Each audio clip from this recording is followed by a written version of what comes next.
Welcome to story time. Today we will be reading The Day We Met the Aliens by Aphelion. Once upon a time, on a clear starry night, a scientist looked out into the sky with all his might. He stared and stared, all night he stared, until he no more dared. As the sun rose in the sky to say hello, the scientist stopped staring and started despairing. I have to find life. I do. And then his computer pinged and all was okay. He had alien contact, and so he shouted, "Hooray!"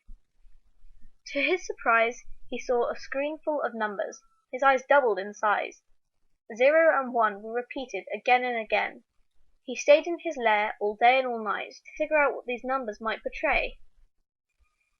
During the deep blue of that very late night, "By Jingo!" he cried, as he figured it out. These were not just zeros and ones or ones and zeros, but far more special than even he knew. These were the numbers from an alien source. They showed us they understood circles and sequences, tiny things in our genes, more than even you could. They showed there were intelligent beings, clever and smart, better than any of our maths or fine art. They did not travel by boat or by car. Instead, they traveled ever so far. They found their way through all the darkness of space and whipped along in their great big green spaceship. They were not mean, they were not bad, they were not crazy nor mad. But the people got scared of these new creatures' existence, so they vowed to always keep a very, very long distance. They fought and protested as they worried more and more, instead of talking like they really, really ought. But then a wise old man said instead, "These aliens are kind and small, they are not foe at all." They thought and they thought and they thought some more, and decided maybe it was time to stop the war. They all gathered together, the big and the small, and decided that they would talk to the aliens after all. They travelled so long and far until they finally reached the planet near the star.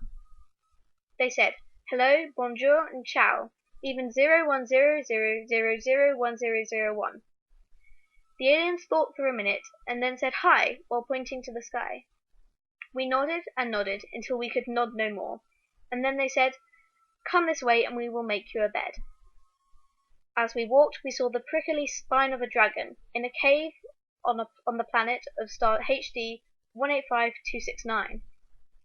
We passed fairies on trees and mushrooms and more dragons, these larger, in big smoky chasms. We walked and passed a unicorn too. Until then we saw a big castle. They led us inside and gave us all rooms and hallways which were so wide. The next day on the planet, only 16 hours of time, we woke up, got in the rocket, and said goodbye to HD 185269b's beautiful orange sky. We woke up the next morning, and at home we were, still happy and smiling, the days before a blur.